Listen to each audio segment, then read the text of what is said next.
आज का हमारा विषय है कविता भगवान के डाके की सरलार्थ। हमें मालूम है कि 9th-10th में तो आपके सरलार्थ नहीं आते, उसमें आता है भाव सौंदर्य या क्वेश्चन आंसर जो पहरा दिया जाता है उसमें से छांटना। तो आपके अगर किसी भी स्कूल में पढ़ते हैं तो आपके 8th क्लास में सरलार्थ आते हैं। और अगर आपको व्याख्या जिसे हम सरलार्थ को जिसे हम कहते हैं व्याख्या, अगर हम व्याख्या ही ध्यान से कर लेंगे तो जितने भी क्वेश्चन आए तो हम इसके माध्यम से उन क्वेश्चन को भी अटेम्प्ट कर सकेंगे। तो जो पहला हमारा सरलार्थ है वो था पक्षी से लेकर है तक, मैंने यहाँ पर दिया है। और सबसे पहले हम क्या लिखते हैं, प्रसंग लिखते हैं। तो क्या लिखेंगे हम प्रसंग में, प्रस्तुत पद्यांश हमारी हिंदी के पाठ्य पुस्तक बसंत भाग 3 ये संकलित कविता इतने में से अवतरित है। इसके कवि या रचयिता श्री रामधारी सिंह दिनकर जी है। फिर संदर्भ दिया जाता है जिसमें बताया जाता है कि इस कविता में इस पहरे में क्या बताया गया। तो मैंने जो पहला पहरा लिया है उसमें बताया गया कि इस कविता में कवि ने पक्षी और बादल को ईश्वर के संदेश वाहक के रूप में प्रस्तुत करते हुए विश्व बंधुत्व का संदेश दिया। किसका संदेश दिया? विश्व बंधुत्व का। फिर उसके बाद हमने करना होता है सरलार्थ जिसे हम कहते हैं व्याख्या। तो हम पहले जो हमने पहला पहरा लिया उसमें कहेंगे इन पंक्तियों में कविवर दिनकर जी कहना चाहते हैं कि पक्षी और बादल ईश्वर का संदेश जन जन तक पहुंचाने वाले संदेश वाहक है, यानी डाकिये हैं। इनके लिए देश की सीमाएं कोई मायने नहीं रखती और ये उन्मुक्त भाव से एक विशाल देश से दूसरे विशाल देश में जाते हैं। ये पक्षी और बादल, ये मैंने लिया है पक्षी और बादल के लिए। अपने साथ जो संदेश लेकर जाते हैं उन्हें हम साधारण मानव तो नहीं समझ पाते हैं, परंतु पेड़ पौधे पानी और पहाड़ रूपी प्रकृति के जो उपादान हैं इनके द्वारा लाई गई चिट्ठियों को पढ़ते हैं और समझते हैं। अर्थात उनके द्वारा यानी कि किनके द्वारा, भगवान के द्वारा दिए गए संदेश को वे भली भांति माने उचित प्रकार से समझ जाते हैं। इसी कारण वे किसी के साथ किसी भी तरह का भेदभाव नहीं करते। भेदभाव का मतलब यहाँ पे होगा कि ये पेड़ ये नहीं है कि खुद अपना फल खा लेते हैं दूसरों को नहीं देते। पानी जल है जो अगर नदी ले ले तो वो अपना पानी स्वयं नहीं पीती बल्कि दूसरों को देती है। तो वो किसी के साथ कोई ऊंचा है यानी कि अमीर है गरीब है, सब किसी के साथ कोई भेदभाव नहीं करते।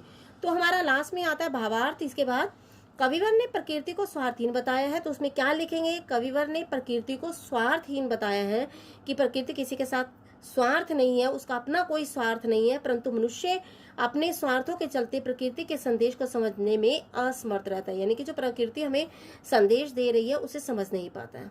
तो सबसे लास्ट में विशेष आता है जिसमें हम देंगे कि खड़ी बोली का प्रयोग किया गया है, तद्भव शब्दावली का प्रयोग किया गया है, पेड़ और पौधे आपका आया है शब्द, पानी आया उसमें अनुप्रास अलंकार का प्रयोग है और प्रसाद गुण का प्रयोग है। तो सबसे पहले हमने देना है संकेत, आफ्टर दैट संदर्भ, उसके बाद सरलार्थ या व्याख्या, आफ्टर दैट भावार्थ और उसके बाद विशेष। सेकेंड स्टैंजा जो हमारा स्टार्ट होता है हम तो केवल से लेकर बनकर गिरता है तक। तो संकेत के बाद आता है प्रसंग। प्रसंग में हमें पता ही है कि इसमें कविता का नाम और कवि का नाम होता है। आफ्टर दैट संदर्भ है। संदर्भ में हम बताना चाहेंगे कि इसमें दिनकर जी ने अनुमान लगाया है कि पक्षियों और बादलों द्वारा जो संदेश एक देश से दूसरे देश को ले जाया जाता है वह प्रेम और भाईचारे का प्रतीक है।